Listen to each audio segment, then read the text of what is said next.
of white, Latinos, Asian American, or Native American, whether we are gay or straight, we are one people, we are one family, we all live in the same house, not just the American house, but the world house. And when we finally accept these truths, then we will be able to fulfill Dr. King's dream to build a beloved community, a nation and a world at peace with itself. Thank you very much.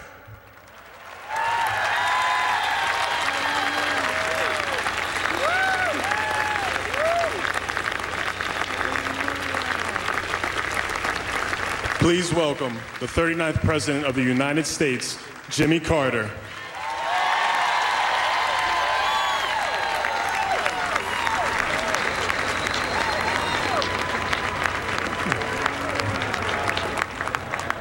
Well, I'm greatly honored to be here.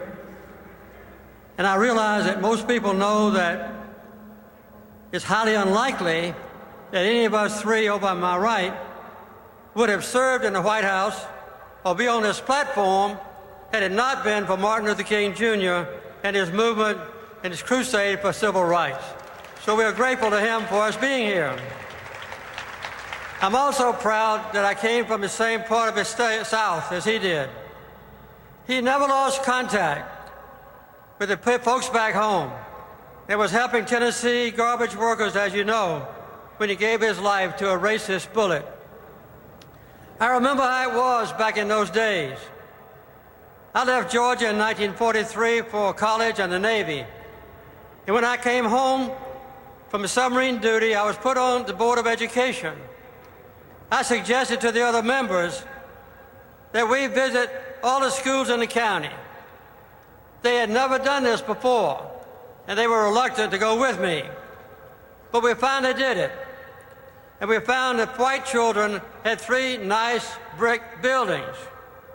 But the African-American children had 26 different elementary schools in the county. They were in churches, in front living rooms, and a few were in barns. They had so many because there were no school buses for African-American children, and they had to be within walking distance of where they went to class. Their school books were outdated and worn out, and every one of them had a white child's name in the front of the book. We finally obtained some buses, and then the state legislature ordained that the front fenders be painted black. Not even the school buses could be equal to each other. One of the finest moments of my life was 10 months after Dr. King's famous speech right here, when President Lyndon Johnson signed the Civil Rights Act. I was really grateful when the King family adopted me as their presidential candidate in 1976. Every handshake from Dr. King, from Daddy King, every hug from Coretta got me 1 million Yankee votes. Daddy King prayed at the Democratic Convention for quite a while, I might say. And Coretta was in the hotel room with me and Rosalynn when I was elected president. My Presidential Medal of Freedom citation to Coretta for Dr. King said, and I quote, "He gazed at the Great Wall of segregation and saw that the power of love could bring it down. He made our nation stronger because he made it better." We were able to create a National Historic Site where Dr. King lived, worked, and worshiped. It's next door to the Carter Center, linked together just by a walking path. And at the Carter Center, we try to make the principles that we follow the same as his, emphasizing peace and human rights.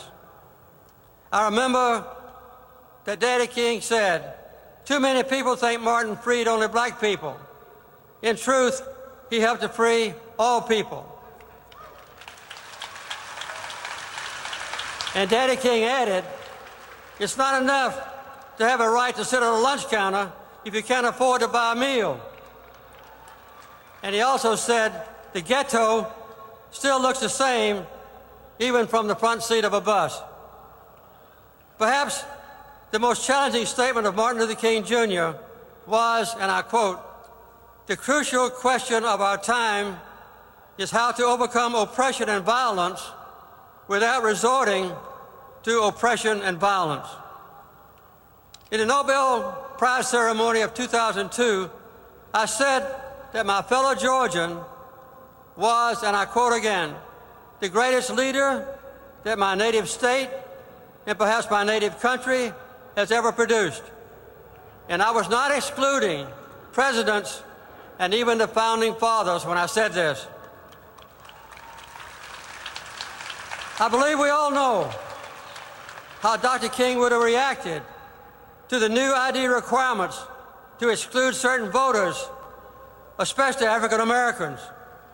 I think we all know how Dr. King would have reacted to the Supreme Court striking down a crucial part of the Voters' Rights Act just recently passed overwhelmingly by Congress. I think we all know how Dr. King would have reacted to unemployment among African Americans being almost twice the rate of white people, and for teenagers at 42%.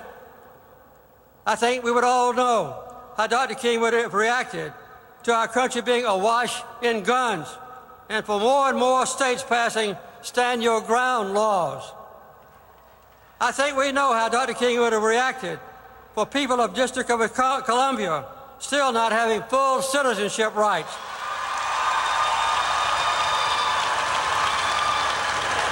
And I think we all know how Dr. King would have reacted to have more than 835,000 African American men in prison, 5 times as many as when I left office, and with 1/3 of all African American males being destined to be in prison in their lifetimes.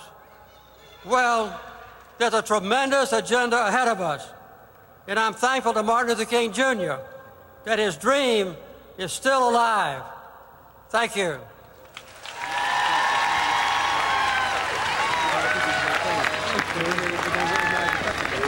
And now, please welcome the 42nd President of the United States, Bill Clinton.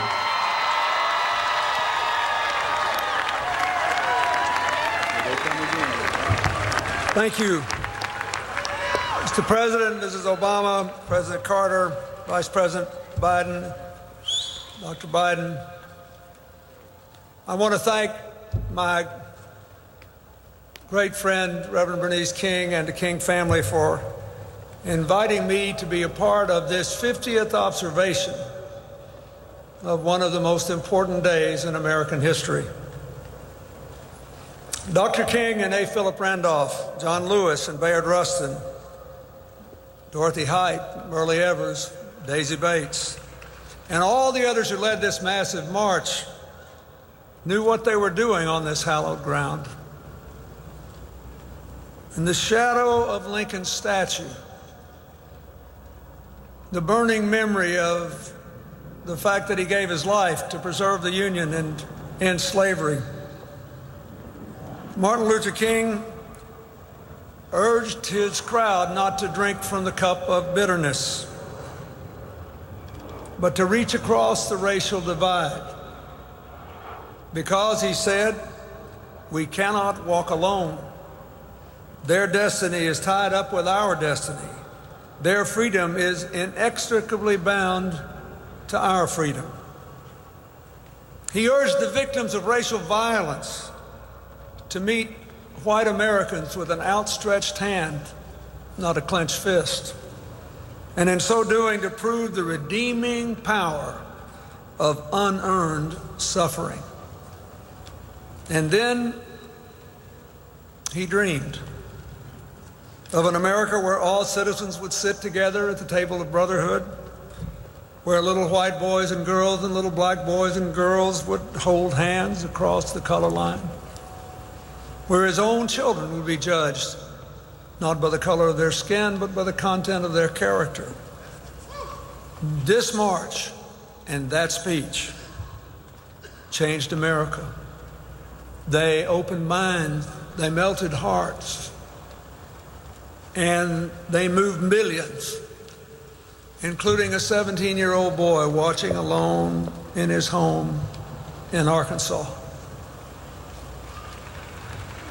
It was an empowering moment, but also an empowered moment.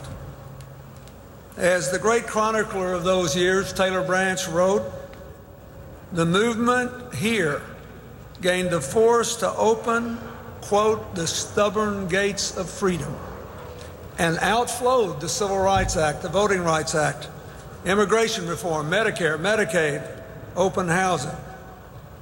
It is well to remember that the leaders and the foot soldiers here were both idealists and tough realists. They had to be.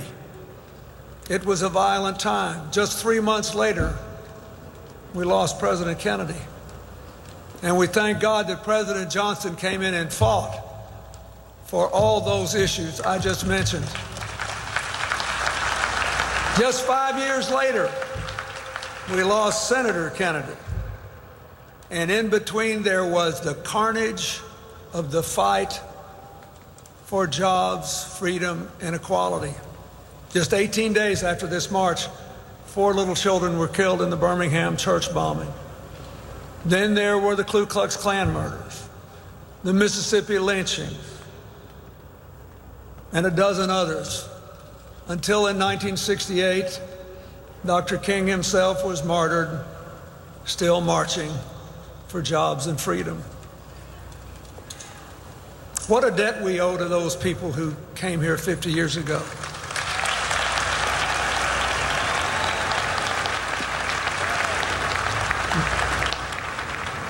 The martyrs played it all for a dream.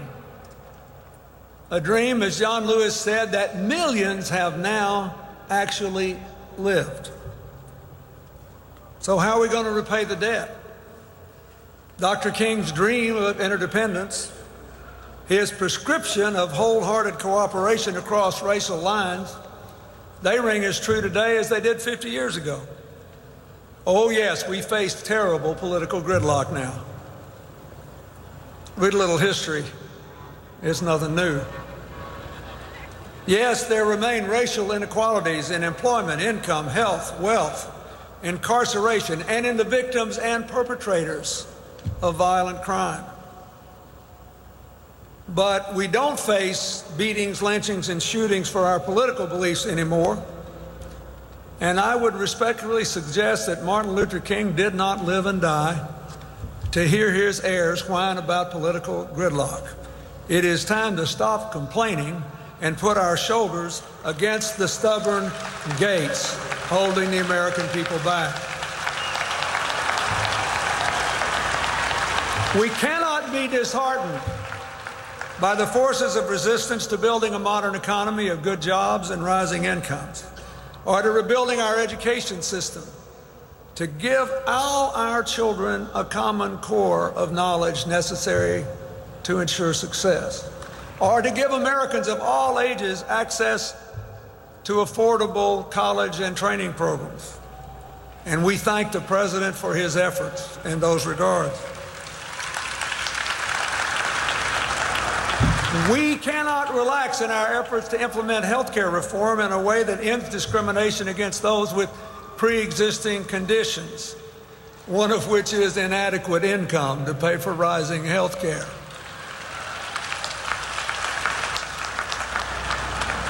A health care reform that will lower costs and lengthen lives. Nor can we stop investing in science and technology to train our young people of all races for the jobs of tomorrow and to act on what we learn about our bodies, our businesses, and our climate. We must push open those stubborn gates.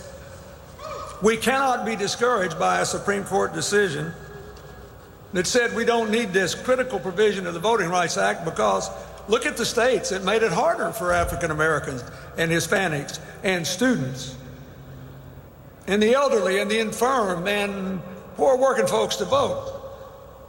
What do you know?